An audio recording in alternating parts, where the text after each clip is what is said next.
Gauvin est parti à la recherche de la reine.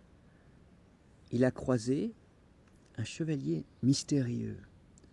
Ce chevalier épuise ses chevaux.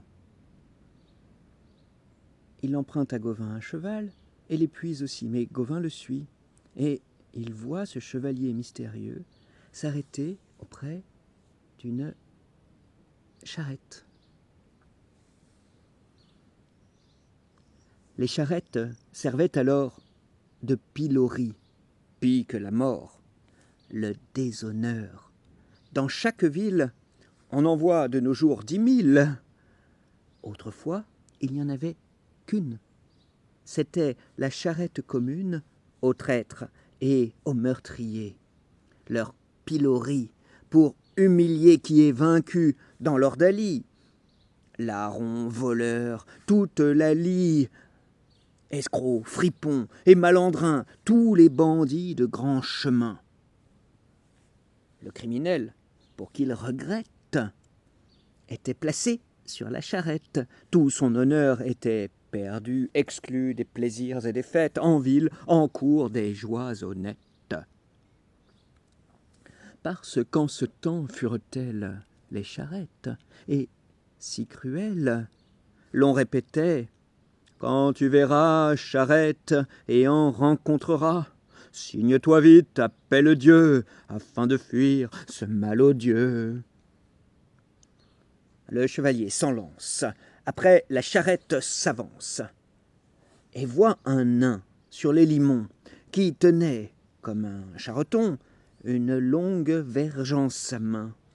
« Nain, fait-il, au nom de Dieu, dis, as-tu vu passer par ici, emmener Madame la reine ?» Le nain, l'ignoble énergumène, ne voulut rien lui raconter, mais lui dit « Si tu veux monter sur la charrette sous ma main, tu apprendras d'ici demain ce que la reine est devenue. » Sans attendre, sans retenue, il part. Le chevalier n'y monte. Pour son malheur, il avait honte de monter immédiatement. Il en aura 1000 tourments.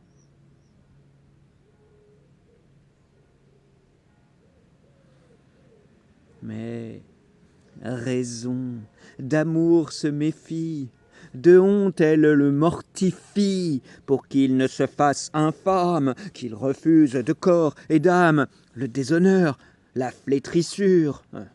Mais c'est impossible gageure, que fléchir un cœur submergé, amour étant au cœur hébergé, tonne et gronde et crépite, qu'il monte dans la charrette vite.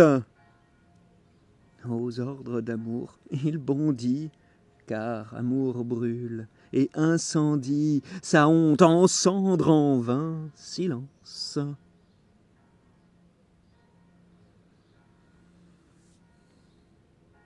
Et messire Gauvin s'élance, rattrape au galop la charrette, et voit assis sur la banquette le chevalier. Et stupéfait, il dit au nain « Ce que tu sais de la reine, dis-le sans traîtrise. » Le nain lui dit « Tu te méprises, comme ce chevalier rassis, monte avec lui, infâme, aussi. » Eh bien, réponds, ou non, ou oui. Quand messire Gauvin l'ouït, il se dit « Qu'est donc cela ?» et refusa de monter là. Changer cheval contre charrette serait une ignoble défaite. Mais va-t'en donc où tu voudras, et moi j'irai où tu iras. Maintenant, en route ils se mettent. L'un chevauche, les deux charrettent. Ensemble, les trois cheminèrent.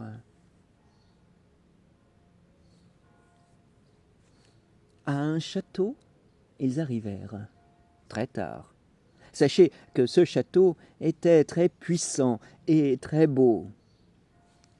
Tous trois entrent par une porte.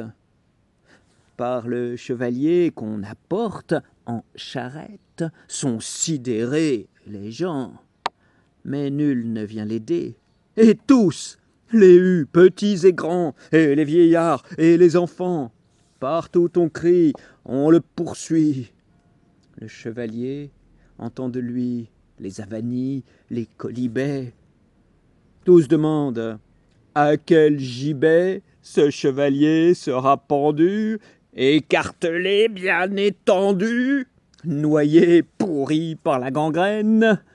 Dis, nain, dis, toi qui le traînes, quel est son crime, son forfait? C'est par le vol qu'il a méfait? A-t-il tué? Fut-il vaincu?